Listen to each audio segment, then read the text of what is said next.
പോയിട്ട് വരാം സീതപ്പനെ, സന്തോഷമായിട്ടിരിക്കണം. അവൾ വിരഹവേദനയോടൊന്ന് മൂളി. വിശ്വജിത്ത് വിധുവിനോടും വൈശ്യനോടും യാത്ര പറഞ്ഞു പോയി. ആ പുറകെ തന്നെ അവരും അവിടുന്ന് ഇറങ്ങി. തിരികെയുള്ള യാത്രയിൽ മൗനമായിരുന്നു അതിന്റെ കാരണം. അറിയാവുന്നത് കൊണ്ട് തന്നെ മിഥുവും വൈശ്യവും അവളെ ശല്യപ്പെടുത്തിയില്ല. ജിത്തു ഏറെ ദിവസങ്ങൾക്ക് ശേഷം അമ്മയുടെ നാവിൽ തന്റെ പേര് കേൾക്കും. അച്ഛനെ ഷർട്ട് ധരിപ്പിച്ചിരുന്ന വിശ്വജിത്ത് നിശ്ചലനായി. പിന്നെ അവൻ അമ്മയെ നോക്കി. ജിത്തു, ഞാനും വന്നോട്ടെ നിങ്ങളുടെ കൂടെ? അമ്മേ, അത് അവിടെ ഒരാളെ മാത്രമേ പേഷ്യന്റിനോടൊപ്പം നിർത്തുന്നുള്ളൂ. എന്നാൽ നീ ഇവിടെ നിൽക്ക്, ഞാൻ പോവാം അദ്ദേഹത്തോടൊപ്പം. പിള്ളേർക്ക് പരീക്ഷ വരുമല്ലേ, അപ്പം നീ മാറുന്നത് എങ്ങനെയാ? ഞാൻ ലീവ് എടുത്തിട്ട് എനിക്ക് പകരം ക്ലിൻറ്റയുടെ പെങ്ങളെ ക്ലാസ് എടുക്കാനും ഏൽപ്പിച്ചിട്ടുണ്ട്. അതൊന്നും സാരില്ല ജിത്തു, പറഞ്ഞാൽ തീരാവുന്ന പ്രശ്നങ്ങളേ ഉള്ളൂ. അമ്മേ, അത് മറുത്ത് പറയേണ്ട ജിത്തു, സീതയ്ക്ക് സങ്കടാകില്ലേ നിന്നെ കാണാതെ? ചീരിയുടെ അമ്മ അങ്ങനെ പറയുമ്പോൾ വിശ്വജിത്ത് ചുണ്ടിൽ വിടുന്ന ചീരയുടെ മറയ്ക്കാൻ പാടുപെട്ടു. സിരേ, ദേ അവര് വന്നിട്ടുണ്ട്, നിന്നെ കൊണ്ടുപോകാൻ, വേഗം ചെല്ലേ. മുറിയിൽ വന്നുകൊണ്ട് വൈശു പറയുമ്പോൾ മുടി പോതിക്കൊണ്ടിരുന്ന സീത തന്റെ കൈയുടെ വേഗം കൂട്ടി. പെട്ടെന്ന് തന്നെ അവൾ മുടിയും കെട്ടി വസ്ത്രം നേരെയാക്കി വിജേച്ചിക്കൊപ്പം പുറത്തേക്ക് ഇറങ്ങി. ശരിക്കും ഞാനൊട്ടും പ്രതീക്ഷിച്ചില്ല വിജേച്ചി ദേവികമ്മ ഇതിന് സമ്മതിക്കുമെന്ന്. സീത സന്തോഷത്തോടെ പറഞ്ഞിട്ട് അവൾക്കൊപ്പം നടന്നു. ശരിക്കും അപ്പശ്ശേരി പാവാശ്ശേരി, അവരുടെ ജീവിതമാണ് അവരെങ്ങനെ ഒരു കർക്കശക്കാരിയാക്കി തീർത്തത്. അതെ, സീതയ്ക്ക് ഇപ്പോൾ ദേവകിയെ പഴയ പോലെ പേടിയില്ല. എങ്കിലും അവൾ അവരോട് കൂടുതൽ അടുക്കാൻ പോകാറില്ല. ബഹുമാനം കയറുന്ന ഒരു സ്നേഹമാണ് അവൾക്ക് അവരോടുള്ളത്. ദേവകിക്കാണെങ്കിൽ ഇപ്പോൾ വൈശ്വം സീതയും ഒരുപോലെയാണ്. ഇവരെയും അവർ ഒരേപോലെ പരിഗണിക്കുന്നുമുണ്ട്. ഹലോ മാസ്ക് മാൻ, സുഗന്ധനെ? വൈശു കാറിലിരിക്കുന്ന വിശ്വജിത്തിനെയും ക്ലിൻഡോസിനെയും നോക്കി കളിയായി ചോദിച്ചു. പരമസുഖം പെങ്ങളെ, ക്ലിൻഡോസിനാണ് മറുപടി പറഞ്ഞത്. വിശ്വജിത്ത് ചിരിച്ചതേയുള്ളൂ. അവന്റെ കണ്ണുകൾ സീതയിൽ മാത്രമായിരുന്നു. അതെ, അരമണിക്കൂർ ഓർമ്മ വേണം. സീത കാലിലേക്ക് കയറും നേരം മൂവരോടുമായി വൈശു ഓർമ്മിപ്പിച്ചു. അത് പിന്നെ പ്രത്യേകം പറയണോ പെങ്ങളെ? ഈ ക്ലിൻഡോ ഒരു കാര്യം ഏറ്റതാണ്. ചിരിയോടെ പറഞ്ഞിട്ട് ക്ലിൻഡോസിൻ പതിയെ വണ്ടി എടുത്തു. വിശ്വജിത്ത് സീതയ്ക്കൊപ്പം പിന്നിലായിരുന്നു ഇരുന്നത്. അവൻ അവളെ തന്നോട് ചേർത്തിരുത്തി. അസിനെ കൊണ്ടുപോയില്ലേ? അവൾ സംശയത്തോടെ ചോദിച്ചു. പോയല്ലോ, അവൻ അവളുടെ വയറിൽ തഴുകിക്കൊണ്ട് പറഞ്ഞു. ആരാ കൊണ്ടുപോയേ? അവളുടെ കണ്ണുകളിൽ ജിജ്ഞാസ. ആരായിരിക്കും? അവന്റെ മുഖത്ത് സന്തോഷം നിറഞ്ഞ കുസൃതിച്ചിരി. ലക്ഷ്മി അമ്മയോ? അവൾ വിശ്വാസം വരാത്തതുപോലെ ചോദിച്ചു. ലക്ഷ്മി അമ്മ തന്നെ. അവൻ അതേ ചിരിയുടെ മറുപടി പറഞ്ഞു. ചേട്ടനുള്ള പിണക്കം മാറിയോ? അവൾ വിടർന്ന കണ്ണുകളോടെ ചോദിച്ചു. എന്നോട് മാത്രമല്ല, മരുമകളോടുമുള്ള പിണക്കവും പരിഭവവും എല്ലാം മാറി. അവൻ കണ്ണു ചിമ്മി കാണിച്ചുകൊണ്ട് പറഞ്ഞു. ശരിക്കും? അവൾക്കും വിശ്വാസം വന്നതേയില്ല. ശരിക്കും, അതുകൊണ്ടല്ലേ ഞാനിപ്പോ എന്റെ സീതപ്പന്റെ കൂടെ ഇങ്ങനെ ഇരിക്കുന്നത്. സന്തോഷം കൊണ്ട് സീതയ്ക്ക് കണ്ണു നിറഞ്ഞു. പിള്ളേരൊക്കെ നിന്നെ കാത്തിരിക്കും അവിടെ. ശരിക്കും പറഞ്ഞാൽ ആദ്യം നിന്നെ വന്നു കാണാൻ വേണ്ടി ഈ ക്ലിൻഡോസിന്റെ ബുദ്ധിയിൽ തെളിഞ്ഞ ആശയമായിരുന്നു ഈ നൃത്ത പരിപാടി. വിശ്വജിത്ത് അങ്ങനെ പറഞ്ഞപ്പോൾ ക്ലിൻഡോ ചാരിതാർത്ഥ്യത്തോടെ തിരിഞ്ഞൊന്ന് നോക്കി ചിരിച്ചു. പക്ഷെ മനക്കിലെല്ലാരും ഇതറിഞ്ഞ സ്ഥിതിക്ക് ഇനിത് തുടർന്നില്ലെങ്കിൽ ശരിയാവില്ലെന്ന് തോന്നി. അതാ ഞങ്ങൾ വന്നത്. മാത്രമല്ല, നിനക്കും ഇതൊരു റിലാക്സേഷൻ ആകും. പിന്നെ നമുക്ക് കുറച്ചു നേരമെങ്കിലും ഇങ്ങനെ ഒന്നിച്ചിരിക്കുകയും ചെയ്യാം. അവസാന വാചകങ്ങൾ അവൻ കണ്ണിറക്കിക്കൊണ്ട് പതിയാണ് പറഞ്ഞത്. അവസാനം പറഞ്ഞതിന് വേണ്ടി മാത്രമാണ് നിന്റെ ചാട്ടം നിനക്ക് അറിയാതെ ജിത്തു. ക്ലിൻഡോസിനാക്കി ചീരിയോടെ പറയുമ്പോൾ സീത വിശ്വജിത്തിന്റെ തൊഴിൽ അമർത്തി പിച്ചി. ഓഫ്, പിച്ചി എടുത്തില്ല കണേ. ഇതിനൊക്കെ പകരം ഞാൻ വീട്ടുന്നുണ്ട്. എന്റെ കൊച്ചുവാവ് വന്നു കഴിഞ്ഞിട്ട്, അവൻ അവളുടെ വയറിൽ തഴുകിക്കൊണ്ട് പറഞ്ഞു. കുറച്ചു സമയത്തെ യാത്രക്കൊടുവിൽ അവർ വാരിത്തെത്തിച്ചേർന്നു. വീണ്ടും ആ മുറ്റത്ത് കാല് കുത്തുമെന്ന് സീത സ്വപ്നം പോലും കണ്ടിരുന്നില്ല എന്നതാണ് വാസ്തവം. വിശേഷനെ അകമഞ്ഞ് സ്നേഹിച്ചിട്ടേയുള്ളൂ അന്നും ഇന്നും. പക്ഷെ വാരത്തും മരുമകളായി ഇവിടേക്ക് വരണമെന്ന് സീത ചിന്തിച്ചിട്ട് കൂടെയില്ല. സീതപ്പെണ്ണ് വലുതുകാൽ വെച്ച് കയറി വാ. വിശ്വജിത്ത് അവളെ ചേർത്ത് പിടിച്ച് ചീവിയോടെ പറഞ്ഞുകൊണ്ട് വാരത്തെ പൂമുഖത്തേക്ക് കയറി. ശങ്കരനാച്ചാച്ചൻ അത് കണ്ട് നിറഞ്ഞ കണ്ണുകളോടെ അവരെ ആനയിച്ചു കയറ്റി. കൂടിപ്പോയിൽ ഇനി ഒരു കൊല്ലം. അതിനകം ശരിക്കും എന്റെ സീതപ്പെണ്ണ് മാംഗല്യപ്പുടവയും ധരിച്ച് വിച്ചേട്ടന്റെ പേരെഴുതിയ താലയും അണിഞ്ഞ് ഇവിടേക്ക് കയറി വരും. വാരത്തി ഏകം മരുമകളായിരുന്നു. അവൾക്ക് കേൾക്കാൻ പാകത്തിൽ പറഞ്ഞിട്ട് അവൻ അവളെ അകത്തേക്ക് കൊണ്ടുപോയി. ശങ്കരനാച്ചാച്ചനും ക്ലിൻഡോസിനും പിള്ളേർ പ്രാക്ടീസ് ചെയ്യുന്ന എന്റെ കൊച്ചിന് ഇപ്പൊ എന്ത് കഴിക്കാനാണ് തോന്നുന്നത്? അവളെ സെറ്റിലേക്ക് ഇരുത്തിക്കൊണ്ട് അവൻ ചോദിച്ചു. എനിക്കിപ്പോ ഒന്നും വേണ്ട. കുറച്ചു നേരം വിച്ചേട്ടന്റെ മടിയിൽ കിടക്കാൻ തോന്നും. അത്രേ ഉള്ളൂ. ഇതൊക്കെ പറയാനുണ്ടോ? അവൻ വേഗം തന്നെ സെറ്റിലേക്ക് ഇരും. എന്നിട്ട് അവളെ തന്റെ മടിയിലേക്ക് ചായച്ച് കിടത്തി. പിന്നെ അവളുടെ വീർത്തിന്റെ കുഞ്ഞു പേരിൽ മെല്ലെ കൈതലം ചേർത്തു. വിജേടാ. സീത ഞെട്ടിവിടാതെ വയറിൽ അവന്റെ കൈയുടെ ചൂട് ഇപ്പോഴും തങ്ങി നിൽക്കുന്നത് പോലെ അവൾക്ക് തോന്നി. അവൾ എഴുന്നേറ്റിരുന്നു. നേരം പുലർന്നു വരുന്നതേയുള്ളൂ. അരികിൽ അമ്മയില്ല, എഴുന്നേറ്റ് പോയിട്ടുണ്ടാകും.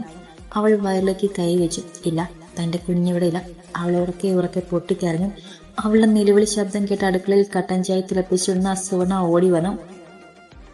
അമ്മേ അമ്മേ, എന്റെ കുഞ്ഞ് അവൾ ഉറക്കം നിലവിളിച്ചു. സീതേ സീതേ, എന്താ, എന്തു പറ്റി? വിശ്വസിച്ച് അവളെ കവളിൽ തട്ടിക്കൊണ്ട് ചോദിച്ചു. സീത വെപ്രാളത്തോടെ കണ്ണ് തുറന്നു. വിച്ചേട്ടാ, ഞാനൊരു സ്വപ്നം കണ്ടു. അവൾ അതേ ഭയത്തോടെ പറഞ്ഞു. പേടിപ്പിച്ച് കളഞ്ഞാൽ പെണ്ണെ, എന്റെ നല്ല ജീവൻ അങ്ങ് പോയി. അവൻ നെഞ്ചിൽ കൈ വെച്ചുകൊണ്ട് പറഞ്ഞു. അവൾ മെല്ലെ അവന്റെ മടിയിൽ നിന്ന് എഴുന്നേൽക്കാൻ ശ്രമിച്ചു. അവനവളെ പതിയെ സെറ്റിലേക്ക് ചാരി എത്തി. വിച്ചേട്ടാ, ഞാൻ ഒരുപാട് നേരം ഉറങ്ങിയോ? അയ്യോ, സമയം എത്രയായി? അവൾ പേടിയോടെ അവനോട് ചോദിച്ചു. പേടിക്കണ്ട പോനെ, നീ കുറച്ചു നേരം ഉറങ്ങിയുള്ളൂ, ഇപ്പൊ തന്നെ കൊണ്ടുവിടാം. അതെ, നീ എന്ത് സ്വപ്നമാണ് കണ്ടത്? അവൾ വിങ്ങി പൊട്ടിക്കൊണ്ട് താൻ കണ്ട സ്വപ്നം വിവരിച്ചു. ഇതൊക്കെ നിന്റെ മനസ്സിൽ കിടക്കുന്ന കാര്യങ്ങളാണ്. അതാ ഇങ്ങനെയൊക്കെ സ്വപ്നം കാണുന്നത്. ഒന്ന് ഓർമ്മയിൽ വെച്ചോളൂ സീതേ. മരിക്കും വരെ എന്റെ സീതപ്പിന്റെ കൂടെ ഞാനുണ്ടാകും. ഇനി എന്തൊക്കെ പ്രശ്നങ്ങൾ വന്നാലും നമ്മൾ അതിനെല്ലാം നേരിടും. ഇനി ഒന്ന് ചിരിച്ചേ. അവൾ കണ്ണ് തുടച്ചുകൊണ്ട് ചിരിച്ചു. നീ ഇങ്ങനെ ചിരിക്കുന്നത് കാണാൻ എന്ത് ഭംഗിയാണോ സീതേ? അവനുള്ള ഇരുകളിലും കൈകൾ ചേർത്തു. സീത അവനെ തന്നെ ഉറ്റുനോക്കി. വിച്ചേട്ടന്റെ മുഖത്ത് ഇതുവരെ കാണാത്തൊരു ഭാവം. സീതേ, എനിക്ക് നിന്നെ. ബാക്കി പറയാതെ അവൻ അവളുടെ ആദരങ്ങളെ ആദ്യമായി മൃദുവായും പിന്നെ ആവശ്യത്തോടെ കൂടിയും നുണഞ്ഞു. ആദ്യ ചുംബനത്തിന്റെ ലഹരിയിൽ കൂടിയായിരുന്ന ഇരുവരും. സീതയുടെ വിരലുകൾ വിശ്വജിത്തിന്റെ മുടിയിഴകളെ കൊരുത്തു വലിച്ചു. അവന്റെ വിരലുകൾ അവളെ കവിളിൽ നിന്നും താഴെ കയച്ചിറങ്ങി. ഇരുവർക്കും നിയന്ത്രണം നഷ്ടപ്പെട്ടു തുടങ്ങിയതും പെട്ടെന്ന് വിശ്വജിത്ത് അവളെ തന്നിൽ നിന്നും മണത്തി മാറ്റി. അവൾ അമ്പരപ്പോടെ അവനെ മിഴിച്ചു നോക്കി. ചിലപ്പോ കൺട്രോൾ കിട്ടിയെന്ന് വരില്ല സീരെ. ഒന്നാമത് നീ അവസ്ഥയിലാണ്. രണ്ടാമത് നമ്മുടെ വിവാഹം കഴിഞ്ഞിട്ടില്ല. നമ്മുടെ വിവാഹം കഴിഞ്ഞ ശേഷം മതി ബാക്കിയൊക്കെ. ഇതിപ്പോ എനിക്കൊട്ടും പിടിച്ചു നിൽക്കാൻ വയ്യാഞ്ഞിട്ട. ഐ ആം സോറി, അവൻ കുറ്റബോധത്തോടെ പറഞ്ഞു. ചേട്ടാ, ഇത് കണ്ടോ? അവൾ പേരോടെ തന്നെ നെഞ്ചിൽ കണ്ട നനവ് അവനെ കാണിച്ചു കൊടുത്തുകൊണ്ട് പറഞ്ഞു. എന്റെ സിരെ, പേടിക്കാനൊന്നുമില്ല. ഇത് നമ്മുടെ കുഞ്ഞിന് വേണ്ടിയുള്ള മിൽക്ക്. ഇതിപ്പോ നമ്മളെങ്ങനെ ചെയ്തതുകൊണ്ട് ലീക്കായതാണ്. സീത ആശ്വാസത്തോടെ നെഞ്ചിൽ കൈവച്ചു. വിശ്വജിത്തിന് ശരിക്കും അവളുടെ സഹതാപം തോന്നിപ്പോയി. ഒരു പാവം പൊട്ടിപ്പെണ്, സ്വന്തം ശരീരത്തിൽ ഉണ്ടാകുന്ന മാറ്റങ്ങൾ തിരിച്ചറിയാൻ പോലും കഴിവില്ലാത്തൊരുവൾ. വിജേട്ടാ, എനിക്ക് ടോയ്ലറ്റിൽ പോകാൻ തോന്നും, അവൾ ചമ്മലോടെ പറഞ്ഞു. അതിന് നീ എന്തിനാ നാണിക്കുന്നേ? വാ. അവൻ അവളെ മെല്ലെ പിടിച്ച് എഴുന്നേൽപ്പിച്ചുകൊണ്ട് വാഷ്റൂമിലേക്ക് നടന്നു. ശ്രദ്ധിച്ചു കാരണമായി അവനാകെ വേവലാതി തോന്നി. ടയറിട്ട ടോയ്ലറ്റ് ഫ്ലോറിൽ ഇത്തിരി വെള്ളമുണ്ടെങ്കിൽ പോലും തെന്നി വീഴാൻ ചാൻസ് ഉണ്ട്. അവൾ തിരികെ ഇറങ്ങി വരും വരെ അവൻ ആ നിൽപ്പ് നിന്ന്. വിജേട്ടാ, മൂത്രമല്ല പോകുന്നത്, ഇടയ്ക്ക് ഇങ്ങനെ വരാറുണ്ട് എന്റെ പോലെ. അവൾ വല്ലമടെ അവന്റെ മുഖത്ത് നോക്കാതെ പറഞ്ഞു. ശരിക്കും അവൻ അവളുടെ കഷ്ടം തോന്നിപ്പോയി. സീതേ, ഇത് ഫ്ലോറാണ്. ഗർഭാവസ്ഥയിൽ ഇതൊക്കെ സർവ്വസാധാരണമാണ്. നിനക്കിതൊന്നും ആരും പറഞ്ഞു തന്നിട്ടില്ലേ? ഇല്ല, ഞാൻ ആരോടും ചോദിച്ചുമില്ല, അവൾ കുറ്റബോധത്തോടെ പറഞ്ഞു. സാറില്ല, നിനക്കിനി എന്ത് സംശയമുണ്ടെങ്കിലും വിച്ചേനോട് ചോദിച്ചാൽ മതി കേട്ടോ. നിന്റെ ഡെലിവറിയൊക്കെ ഒന്ന് കഴിയട്ടെ. നിന്റെ എഡ്യൂക്കേഷൻ കണ്ടിന്യൂ ചെയ്യിക്കുന്നുണ്ട് ഞാൻ. അയ്യോ, അതൊന്നും വേണ്ട വിച്ചേട്ടാ, എനിക്കിതൊന്നും തലയിൽ കയറില്ല. എനിക്കിതുപോലെ ഓരോന്നും വിച്ചേട്ടൻ പറഞ്ഞു തന്നാൽ മതി. അപ്പോൾ നമ്മുടെ കുഞ്ഞ് സ്കൂളിലൊക്കെ പോയി തുടങ്ങുമ്പോൾ പലതുമൊക്കെ പറഞ്ഞു കൊടുക്കുമ്പോൾ നിനക്ക് അതിന് വിച്ചേട്ടനുണ്ടല്ലോ. വിച്ചേട്ടൻ പറഞ്ഞു കൊടുത്താൽ മതി. ഞാൻ കുഞ്ഞിനെ നൃത്തം പഠിപ്പിച്ചോളാം, അത് മതി. മടിച്ചിപ്പേണ്. അവൻ അവളെ കവളിൽ മെല്ലെ പിച്ചു വിട്ടു. ലക്ഷ്മിയമ്മ അവിടെ എത്തിയിട്ട് വിളിച്ചോ വിച്ചേട്ടാ? വിളിച്ചു. ഇന്ന് റെസ്റ്റാണ്. നാളെ മുതൽ ചികിത്സ തുടങ്ങും. ചിലപ്പോൾ 2 മാസം അല്ലെങ്കിൽ 3. അപ്പോഴേക്കും നിന്റെ ഡെലിവറിയും അടുക്കും. എല്ലാം മംഗളമായി നടക്കണമെന്നാ എന്റെ പ്രാർത്ഥന. അല്ല, ടൂറ് പോയ കപ്പിൾസിനെ പറ്റി വല്ല വിവരവുമുണ്ടോ? അവൻ ചീരിയോടെ ചോദിച്ചു. എനിക്കറിയില്ല. അവരെ പോയാൽ പിന്നെ ആരെയും വിളിക്കാറില്ലെന്നാ വിജയിച്ച് പറഞ്ഞത്. പണ്ടാരങ്ങൾ തിരിച്ചു വരാതിരുന്നാൽ മതിയായിരുന്നു. വിശ്വജിത്ത് മെല്ലെയാണ് പറഞ്ഞതെങ്കിലും സീതയ്ക്ക് വ്യക്തമായി കേട്ടു. അവൾക്ക് ചിരി വന്ന് പോയി. എങ്ങനെയുണ്ടായിരുന്നു സീത പ്രാക്ടീസ് ഒക്കെ? കാറിൽ നിന്നിറങ്ങിയ സീതയോട് വൈശാല ചോദിക്കുന്ന കേട്ട് വിശ്വജിത്ത് അറിയാതെ നെഞ്ചിൽ കൈവച്ചു പോയി. സീത മറുപടി പറയാനാകാതെ കുഴങ്ങി. നന്നായി വിജയിച്ച് അവൾ എങ്ങനെയോ പറഞ്ഞൊപ്പിച്ചു. അതാകും എന്റെ കൊച്ച ക്ഷീണിച്ചു പോയത്. വൈശാലിയുടെ അർത്ഥം വെച്ചുള്ള സംസാരം കണ്ടു വിശ്വജിത്തിന് വല്ലാത്ത ചടപ്പ് തോന്നി. പിന്നെ അവിടെ നിൽക്കാതെ അവൻ സീതയെ നോക്കി കണ്ണുകൊണ്ട് യാത്ര പറഞ്ഞിട്ട് വണ്ടിയെടുത്ത് പാഞ്ഞു പോയി. നിന്റെ വീച്ചേട്ടൻ നിന്നെ നന്നായി സ്നേഹിച്ചെന്നും നിന്റെ ഈ ചുവന്ന തൊട്ട ചുണ്ടും ബ്ലഷ് അടിച്ച കവളം കണ്ടാൽ തന്നെ അറിയില്ല പെണ്ണെ. അവളൊരു നാളം. മുഖം കുണിച്ചെന്ന സീതയുടെ താടിൽ പിടിച്ച് ഉയർത്തിക്കൊണ്ട് വൈശാല ചീകയോടെ പറഞ്ഞു. പോ വിജയിച്ചി. അവൾ നാളത്തോടെ മുഖം കുണിച്ചു. പിന്നെ ഇതൊരു ശീലാക്കണ്ട. ആ കാലന്മാർ എപ്പോഴാ കെട്ടിയെടുക്കുന്നത് പറയാൻ പറ്റില്ല. അത് കേട്ടതും സീതയുടെ മുഖം പാടി. ഒരാഴ്ച വലിയ മാറ്റമൊന്നുമില്ലാതെ കടന്നുപോയി. ഇതിനിടയിൽ വിജയേട്ടനെ കാണാൻ സീതയെ കാണാൻ വിജയേട്ടൻ ഇങ്ങോട്ടോ വന്നിട്ടില്ല. അതിന്റെ കാരണം വിജയിച്ച് സീതയോട് അന്ന് പറഞ്ഞ വാക്കുകളാണ്. വിധുവും വില്യമും ഏത് നിമിഷവും കടന്നു വരാം. പ്രസവം വരെയെങ്കിലും ഒരു കാരണവശാലും തങ്ങളുടെ പ്രണയം കൊണ്ട് ഒരു പ്രശ്നവും ഉണ്ടാവില്ലെന്ന് ഇരുവരും തീരുമാനിച്ചിരുന്നു. സീതേ, നീ വരുന്നില്ലേ? എയർപോർട്ടിലേക്ക് അകത്ത മുറിയിൽ ചടഞ്ഞു കൂടിയിരിക്കുന്ന സീതയ്ക്കരികിലേക്ക് വന്നുകൊണ്ട് വൈശാലി ചോദിച്ചു. ഒരു മജന്റ കളർ ഷിഫോൺ കുർത്തിയും പലോസയുമാണ് അവളുടെ വേഷം. ആര് കണ്ടാലും അവളെ നിന്ന് നോക്കിപ്പോവും. അത്രയ്ക്ക് സൗന്ദര്യമുണ്ട് അവൾക്കൊന്ന് തോന്നി സീതയ്ക്ക്. എന്നിട്ട് സീത സ്വയം ഒന്ന് വിലയിരുത്തി.